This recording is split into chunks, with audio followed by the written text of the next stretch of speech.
දවසක් කියලා පිළිගන්නවා සියලුම දෙනාම. මම අද කතා කරන්න බලාපොරොත්තු වෙන්නේ රිමෝට් කන්ට්‍රෝල් ප්ලේන් එකක් හදන්නේ කොහොමද?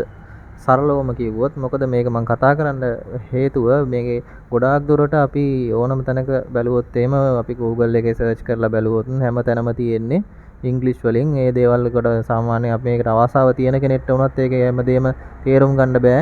මොන වගේ දේවල්ද මේ මෙතෙන්ට මේ දාන්නේ, මේක හයි කරනවා, මේක ගලවනවා, මේ තියෙන්නේ මොකද්ද, අපි මේවා ගන්නෙ කොහෙන්ද, මේ දේවල් කිසි දෙයක් හොයාගන්න නැහැ. Google එකේ තිබ්බොත් තියෙන්නේම ඉංග්‍රීසි වලින් සමහර දේවල් තියෙනවා හරියට ඒවා එක්ස්ප්ලেইন කරලා නැහැ. ඒ හින්දා අපිට ගොඩක් දිනෙට මේ බිග්ිනර්ස්ලාට මේ දේවල් වලට යොමු වෙන්න තියෙන හැකියාව අඩු වෙලා තියෙනවා. ඒතකොට මම කැමතියි මේක ඉස්සරහට තව පාඩම් මාලාවක්ම ගෙනෙන්න. මගෙත් එක්ක ඉස්සර රැඳී සිටින ලෙස හැමෝගෙම ඉල්ලා සිටිනවා. එතකොට අපි යමු පාඩමට. එතකොට අපිට මූලික වශයෙන්ම මේ දුරස්ථ පාලක ගුවන් යානාවක් හදන්න අවශ්‍ය කරන දේවල් ගැන අපි කතා කරොත් එහෙම එතන මුලින්ම අපිට ඕන යානයේ බඳ කොටස සහ පියාපත් සැකසීමට අපිට අවශ්‍ය කරන අමුද්‍රව්‍ය ටිකක් තියෙනවා. ඊට පස්සේ ඒක තමයි අපි පළවෙනි එක. ඊට පස්සේ යානය පියාසර කරවන්න අවශ්‍ය බලයක් අවශ්‍යයි. බලය දෙන්නේ අපි කොහොමද? ඊට පස්සේ යානය පාලනය කර ගැනීමට අවශ්‍ය උපාංග මොනවද? ඊට පස්සේ පියාසර කරවීමට සුදුසු වටපිටාවක් තියෙන්න ඕන අනිවාර්යෙන් මේක ගුවන් යානයක් නිසා. ඊට පස්සේ යානයේ බඳ කොටස සහ පියාපත් සැකසීමට අවශ්‍ය අමුද්‍රව්‍ය මොනවද? අපි ඒ ගැන කතා කරොත් අපිට ලංකාවෙන් පහසුවෙන්ම හොයාගන්න පුළුවන් දෙයක් තමයි මෙන්න මේ KT board. KT board කියන එක ඔයාලට පහසුවෙන්ම හොයාගන්න පුළුවන් ලංකාවේදී. ඒකට අමතරව යානයක් සාමාන්‍යයෙන් හදන්න සැහැල්ලු ගුවන් යානයක් නිසා ඒකට බල් සවුඩ් ඊට පස්සේ අපිට වෙනම ෆෝම් බෝඩ්ස් අනම්මනම් ඒ වගේ දේවල් වලින් පවා හදනවා. ප්ලාස්ටික් එහෙමත් අපි උපයෝගී කරගන්නවා ගොඩක් දුරට. ඒක ටිකක් බිග්ිනර්ස්ලාට වඩා එතනින් එහාට ගියාම ලෝකේ ගොඩක් දුරට ඒ දේවල් පාවිච්චි කරනවා. එතකොට සාමාන්‍යයෙන් අපිට මේ KT බෝඩ් එකක් අපිට පහසුවෙන්ම ගන්න පුළුවන් ලංකාවේ මේ ජීව ප්ලාස්ටික් ප්‍රයිවට් ලිමිටඩ් එක සහ ශාන්ති ප්ලාස්ටික් ප්‍රයිවට් ලිමිටඩ් කියන ආයතන දෙකෙන් ඔයාලට පහසුවෙන්ම මේ KT බෝඩ් කියන එක මිලදී ගැනීම හැකියාවක් තියෙන. සාමාන්‍ය මිල රුපියල් 1800ක් වගේ වෙයි. මට මතක විදිහට මේ 8.4 මිලි 5 thickness එක තියෙන KT බෝඩ් එකක් අපි ඔයාලට ඕන වර්ණයකින් ගන්න පුළුවන්. ගොඩක් දුරට white color එක චුට්ටක් මිල වැඩි. අනිත් yellow, green, blue, black ඔය වගේ දේවල් කලර්ස් වලින් අපිට මේ KT බෝඩ් එක ගන්න පුළුවන්. හරි. එතකොට මේක ෆෝම් බෝඩ් එකක්. ඒකට අපිට ඕනම පේපර් කටරයකින් උනත් ඉක්මනින් කපා ගන්න පුළුවන් විදිහට තමයි මේ බෝඩ් එක ඩිසයින් කරලා තියෙන්නේ. මේක ඉතාමත් පහසුයි. ඕනම ක්‍රාෆ්ටිං වැඩවලට ඕනම දෙයකට පාවිච්චි කරන්න ඉතාමත් පහසු බෝඩ් එකක්. හරි. ඊට පස්සේ යානය පියාසර කරවන්න අපිට අවශ්‍යයි බලයක්. ඒ බලය අපි කොහොමද ලබා ගන්නෙ?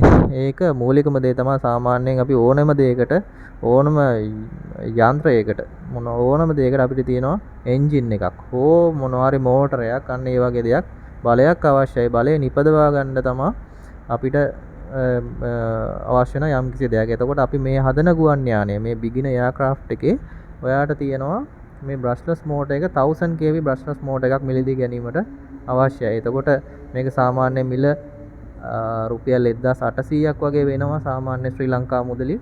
එතකොට ඊළඟට අපිට අවශ්‍යයි ගුවන් යානයක් කියන දේ මූලිකම දේ තමයි ගුවන් යානයක් තල්ලු කරලා තමයි ඉස්සරහට යවන්නේ. තල්ලු කරනවා කියන්නේ අතින් තල්ලු කරන එක නෙවෙයි. ප්‍රොපලර් එකක්. ඒ කියන්නේ සුළං බලයෙන් බලය කියන්නේ සුළඟ තෙරපවල තමයි ඉදිරියට තල්ලු කිරීමක් කරලා තමයි මේ එතකොට යානයක් පියාසර කරන මට්ටමට එන්නේ. එතකොට අපිට ඒකට අවශ්‍ය ප්‍රොපලර් එකක්. එතකොට ප්‍රොපලර් එකක් කියන්නේ බමණයක් කියලා අපි සිංහලෙන් කියනවා. එතකොට ඒකට අපේ මේ එයාක්‍රාෆ්ට් එකට අවශ්‍යයි 10 ගුණ කිරීම 4.5. ඒ කියන්නේ 10 කියන්නේ අඟල් 10ක් දිග පිච් එක කියනවා 4.5ට. ඉතින් 4.5 කියන්නේ මිලි 4.5ක පිච් එකක් තියෙනවා. ඒ කියන්නේ හැරීමක් ඒ තට්ටේ. අන්න ඒකට තමයි අපි කියනවා 10 ගුණ කිරීම 4.5 ප්‍රොපලර් එකක් කියලා. ඊට පස්සේ අපිට අවශ්‍යයි 30 ampere electronic speed control එකක්. එතකොට ඒකට අපි කියනවා ESC කියලා. එතකොට ඒක සාමාන්‍ය ඒවත් ලංකාවේ මේ වෙනකොට හැමදේම මිලදී ගන්න තියෙනවා. ඔයාලා කිසි දෙයකට බය වෙන්න එපා. මොකද ගොඩාක් දෙනෙක් මේ වගේ ඉලෙක්ට්‍රික් අයිටම් දැක්කම බය වෙනවා. අයියෝ මේවා අපිට ගන්න නෑ මෙහි. මෙයා අපිට රටින් ඕඩර් කරන්න වෙයි. එහෙම කිසි දෙයකට බය වෙන්න එපා. මොකද අද කාලේ ලංකාවේ හැමදේම මේ දේවල් ගන්න තියෙනවා. ඕනම දෙයකට ඕනම දෙයක් මගේ කමෙන්ට් සෙක්ෂන් එකේ දාන්න මම ඔයාලට ඕන තැනක තියෙන ඕනම දෙයක් ගන්න පහසු විදිහට හැමදේම සලසා දෙන්න සූදානම්ෙන් ඉන්නවා. එතකොට මේක 13 ampere electronic speed control එකක්. මේක සුදුසුම වෙනවා 1000 kV brushless motor එකකට ගැලපෙන ඊටමත් සුදුසු 13 ampere ESC කියන ඒ කියන්නේ electronic speed control එකේ ampere ගාන 13 ampere නම් ඊටමත් හොඳයි.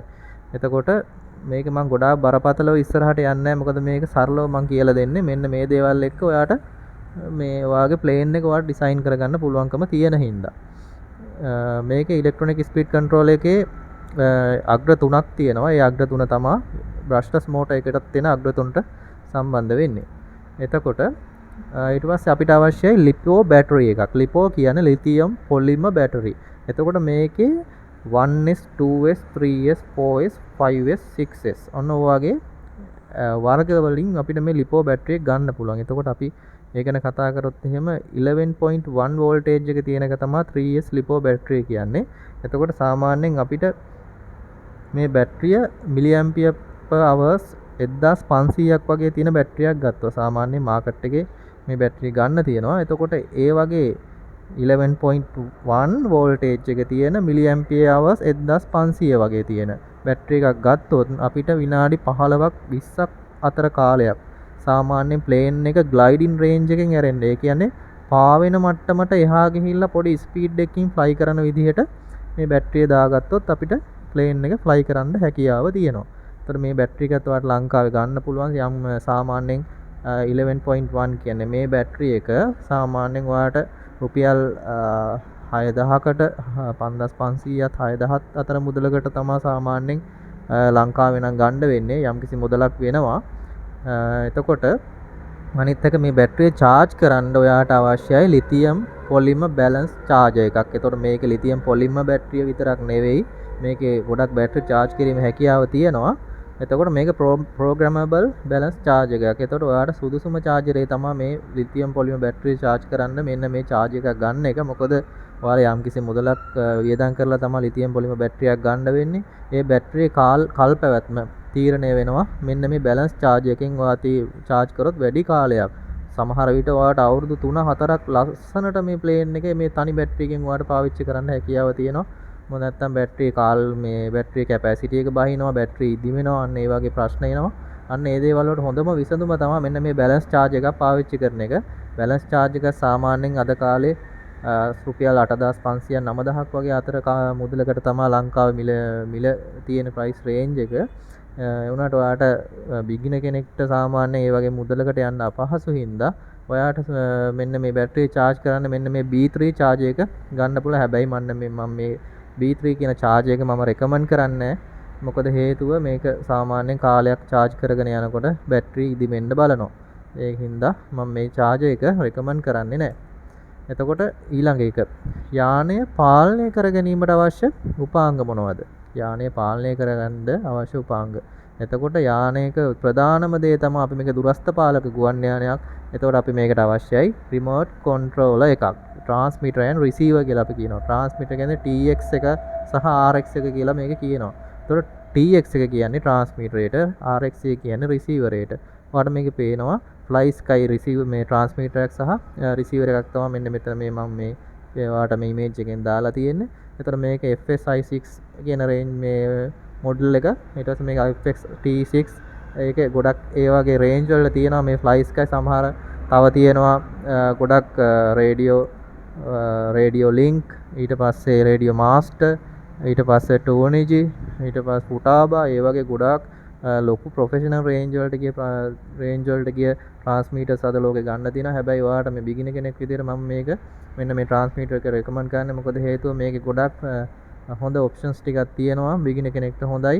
ඒ වගේම ෆ්ලයි කරනකොට තමන්ගේ ෆ්ලයින් රේන්ජ් එකෙන් පිටට යන්න තියෙන අවකාශය ගොඩක් අඩුයි. හොඳ ෆ්ලයින් රේන්ජ් එකක් තියෙනවා. සාමාන්‍ය කිලෝමීටර් 1.5ක වගේ ඒරියා එකක් කවර් කරන්න පුළුවන්. ගස් කොළන් වලින් තොර නම් හොඳ ඒරියා එක මේක ෆ්ලයි කරගන්න හැකියාව තියෙනවා. එතකොට අපි ගාලමු ඊළඟ ඊට පස්සේ මේක අපි ගුවන් යානයක් පාලනය කරන්න නම් අපිට අවශ්‍යයි 9 gram servos. ඒ කියන්නේ මේ ප්ලේන් එකට මම යොදන්න සූදානම් වෙන්නේ 9 gram servos. ඒ කියන්නේ සර්වෝ එකක් කියන්නේ මේක තමයි පාලක පුවරුවක් වගේ. එතකොට අපි මේ ට්‍රාන්ස්මීටරෙන් දෙන සිග්නල් එක ක්‍රියාත්මක කරන්න මෙන්න මේ සර්වෝ එක. ඒ කියන්නේ ගුවන් යානයක් ඔයාලා දන්නවා ගුවන් යානයක් ෆ්ලයි කරන එක විතරක් නෙවෙයි අපි සාමාන්‍ය ගුවන් යානයක් පාලනය කරන්න අවශ්‍යයි. එන සුළං පරාසය ඊට පස්සේ හරව ගන්න එක ඊට පස්සේ ටේක් ඕෆ් ලෑන්ඩින් හැමදේම. එතකොට ඒ දේවල් කන්ට්‍රෝල් කරන්න කන්ට්‍රෝල් යුනිට් එක තමයි මේ සර්වෝ එක කියන්නේ. එතකොට සර්වෝ එකට අපි දෙන සිග්නල් එක ඒ කියන්නේ ට්‍රාන්ස්මීටරෙන් අපි දෙන සිග්නල් එක ක්‍රියාත්මක කරන්න මෙන්න මේ සර්වෝ එක මගින් අපි ඉස්සරහට තව දුරටත් මේ ගැන අපි ගුවන් යානය නිර්මාණය කරනකොට අපි කතා කරමු. එතකොට ඒකට අවශ්‍ය වෙන සර්වෝ එක්ස්ටෙන්ෂන් වයර්ස් ඒ කියන්නේ සාමාන්‍ය සර්වෝ එකක් සාමාන්‍යයෙන් අපි යානේ බඳ කොට සවි කරපුවාම රිසීවර් එකට සමහර විට වයර් එක දිග මදි වෙන්න පුළුවන්. එතකොට ඒ වගේ අවස්ථාවකදී අපිට මෙන්න මේ සර්වෝ එක්ස්ටෙන්ෂන් වයර් එකක් අපිට දාලා ඒ කියන්නේ වයර් එක දිග පොඩ්ඩක් වැඩි කරගන්න අපිට හැකියාව තියෙනවා. ඊට පස්සේ අනිත් එක තමයි සර්වෝ එකකින් අපි සාමාන්‍ය ගුවන් යානයක එලරෝන්ස් කියන්නේ යානයේ ප්‍රධාන පියාපත්වල තියෙනවා එලරෝන්ස්. එතකොට ඒ ටික අපි ඉස්සරහට කතා කරනවා. ඊට පස්සේ පිටිපස්සේ අපිට තියෙනවා යානයේ පිටිපස්සේ එලිවේටර් එකයි රඩර් එකයි. අන්න ඒ වගේ එලිවේටර් එක සහ රඩර් එකකින් කරන්නේ යානේ හරවන එක. එතකොට මේ එලිවේටර් එකෙන් කරන්නේ යානේ උඩ පල්ලෙහා ගන්න එක. කියන්නේ ටේක් ඔෆ් එකේදී ලෑන්ඩින් එකේදී ගොඩක් දුරට අපි එලිවේටර් එක තමයි පාවිච්චි කරන්නේ. එතකොට රඩර් එකෙන් කරන්නේ ගුවන් යානය සම්පූර්ණයෙන්ම හරවන එක. හරවන එක තමයි ගොඩක් දුරට රඩර් එකෙන් කරන්නේ. එතකොට අපි මේ හැමදේම ක්‍රියාත්මක කරන්න ඔයාලට පේනවා 9 ග්‍රෑම් සර්වෝ එකේ සුදු පාට කෑලි වගේක් තියෙනවා. ප්ලාස්ටික් කෑලි වගේක්. අන්න ඒවට මෙන්න මේ රොඩ් එක මේ සර්වෝ පුෂ් රොඩ් එක. අපිට සාමාන්‍යයෙන් මේ පුෂ් රොඩ් නම් අපිට මිලදී ගැනීමට අවශ්‍ය වෙන්නේ නැහැ. සාමාන්‍යයෙන් අපිට ඔයාට සුදුසු විදිහට ඔය ටිකක් හයිය බයින්ඩින් කම්බියක් ගත්තත් ඔය පුෂ් රොඩ් එකට අපිට හදා ගැනීම හැකියාව තියෙනවා. එතකොට ඒ වගේම නැත්තම් සාමාන්‍යයෙන් ඔයාලා දන්නවා පේපර් ක්ලිප්ස් තියෙනවා. පේපර් ක්ලිප්ස් දෙකක් දෙපැත්තේ සෙට් කරලා මැදට යම්කිසි ශක්තිමත් දෙයකින් සම්බන්ධ කරගත්තොත් ඔය වගේ පුෂ් රොඩ් එකක් අපිට ගෙදරදී උනත් හදා ගැනීම හැකියාව තියෙනවා. ඊට පස්සේ අනිත් එක තමයි විශේෂම දේ සාමාන්‍යයෙන් අපි මේ යානාවක් කියන්නේ මේ ගුවන් යානයක්. එතකොට මේක පියාසර කරවන්න සුසු වටපිටාවක් අපිට ඇත්තටම අවශ්‍යයි. සාමාන්‍යයෙන් ලංකාවේ නම් අපිට ඒවා වෙන් කරලා දීලා නැහැ. මෙන්න මෙතන අපිට ප්ලේන් එක යවන්න සුදුසුයි. මෙන්න මේතන කියලා අපිට වෙන් කරලා දීලා නැහැ. ඇත්තටම පිරිසක් ගැවසෙන තැනක විසින් මොහොතක ගුවන් යානය ෆ්ලයි කරන්න උත්සාහ කරන්න එපා. මොකද මේක යානේ ඉස්සරහා අපිට ලොකු ප්‍රොප්ලර් එකක් තියෙනවා. ඒ ප්‍රොප්ලර් එකෙන් සාමාන්‍යයෙන් අපිට අනතුරු වෙන්න පුළුවන්. ඊට පස්සේ බිග්ිනර් කෙනෙක් විදිහට ෆ්ලයි කරනකොට අපිට සාමාන්‍යයෙන් වටපිටාවගෙන හුලඟත් එක්ක අපිට යම්කිසි විදිහට වාහනේ පාලනය කර ගැනීමට අපහසුතාවයක් එන්න පුළුවන්. අන්න ඒ වගේ අවස්ථා හින්දා ගොඩක් දුරට දුරස්ථ පාලක ගුවන් යානයක් යවනවා නම් හොඳ ඉලිමහන් ස්ථානයක් තෝරගන්න මේ යවන්න.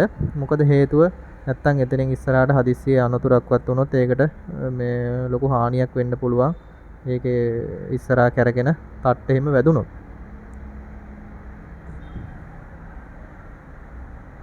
හරි channel එක subscribe කරලා තියාගන්න. අපි ඊළඟ වීඩියෝ එකෙන් හමු වෙමු.